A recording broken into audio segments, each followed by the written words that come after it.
Hello, everyone. It's nice to be back again. I just wanted to remind you about some of the great things we talked about last week.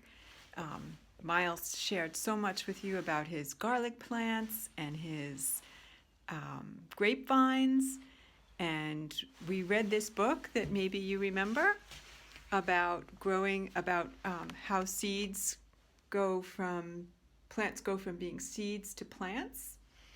And I had said that I was going to show you how to germinate a seed, or how to get a seed started from being a seed into turning into a baby plant. And I just want to show you something, because after we met last time, I actually started a seed, just the way I'm going to show you to do it today. And I want to just show you what it looks like, because I'm so excited. It's starting to germinate, and so I'm going to show you what that looks like. Okay, so in this plastic bag here, I had put a wet paper towel, which is what we're going to do today, and I put one of these cannellini seeds on top of this wet paper towel and kept it in the bag. And in about 6 days, it went from looking like this seed to looking like this. So I'm going to just take this out of the bag and show you what it looks like up close.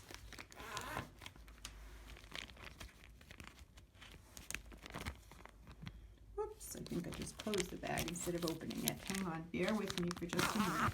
Okay, here we go. So I'm going to take this wet towel out, and if you look very closely at this seed, you can see it's starting to turn into a plant.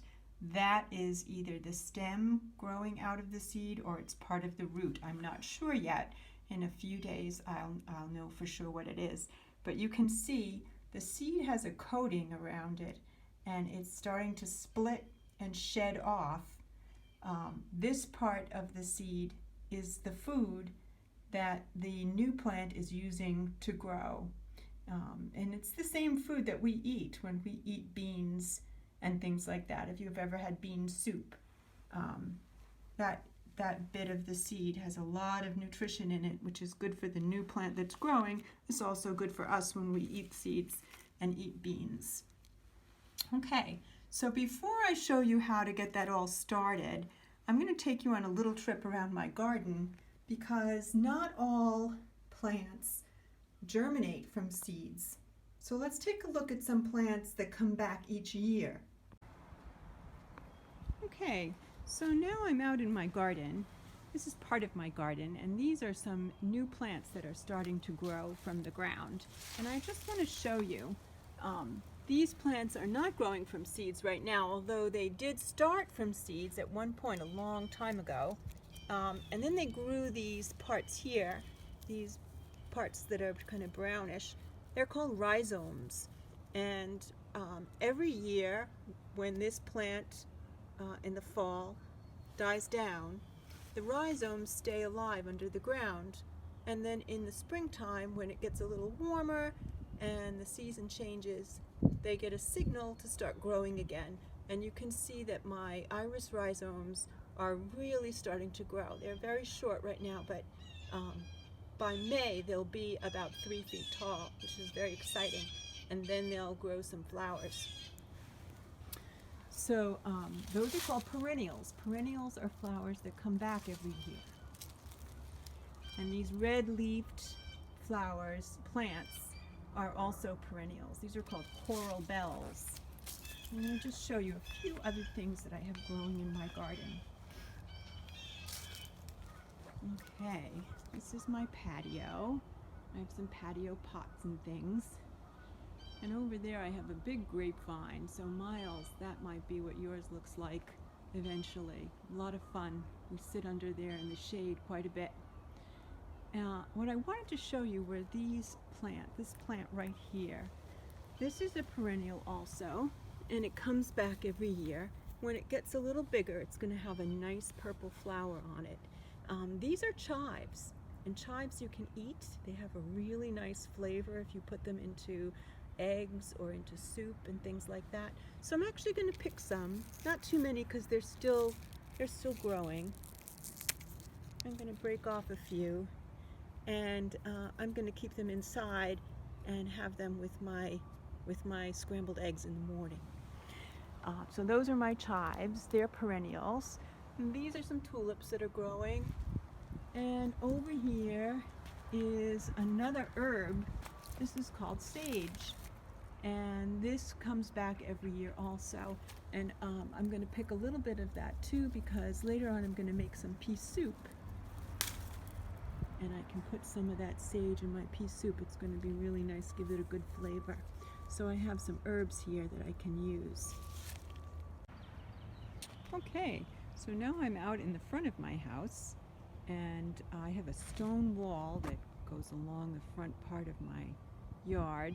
And I wanted to show you something that I really am excited about because I just love the first flowers of spring. You can see there's some snow still melting from our last snowstorm, but look at this. My first spring flowers. How exciting is that?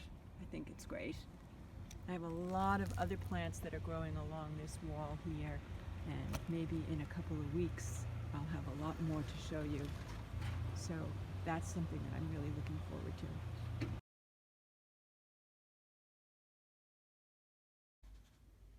Okay, so I'm back inside at my table on my sun porch where I have all my seeds and little containers and planting things.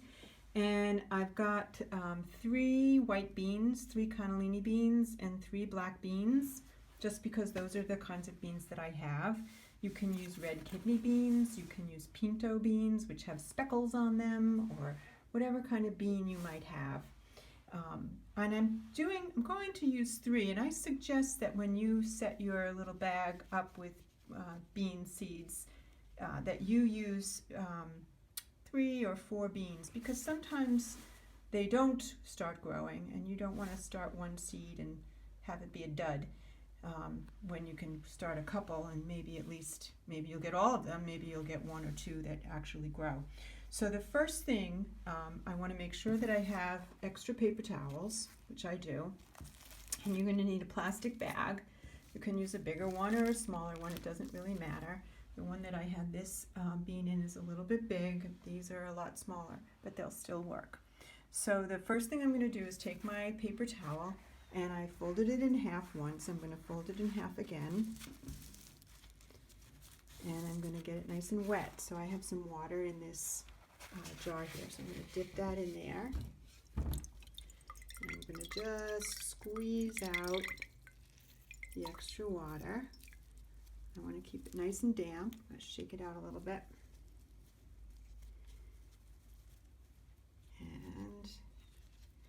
And I'm going to take my seeds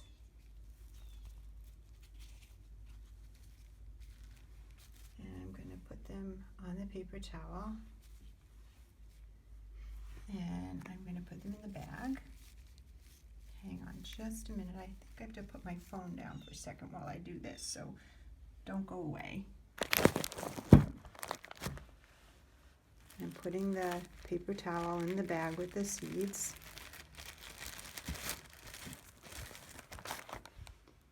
And there they are. They're ready to go. I'm going to leave them just like that. I'm going to close the flap. I'll do that later when my hands are free. And I'm going to do the same thing in this bag. I'll set up another bag later on with a couple of extra seeds. Now I'm going to set up several bags with some seeds in case some of you at home don't have seeds and aren't able to do this. So then you can let Miles know or let us know somehow, and I'll put your name on a bag so that you have a set of seeds that are growing somewhere, and you can take a look at them next week perhaps and see how they're doing. Okay, so I'm going to leave these here. I can take a look at them every day. They probably won't do anything much for 3 or 4 or 5 days, and then all of a sudden they're going to start to sprout, and it's going to be really kind of cool to watch them as they keep sprouting. When this part of the sprout gets big, there should be another part that comes out that has either the stem or the roots, depending which is missing. And then they can be transplanted into some kind of a container. Here's a recycled oatmeal container that I can fill with dirt and plant it in there. And then when it gets really big, I can plant it outside in my yard and see what happens, how it grows. So I hope you get your seeds started, and I'm excited to hear how your seeds do. See you soon.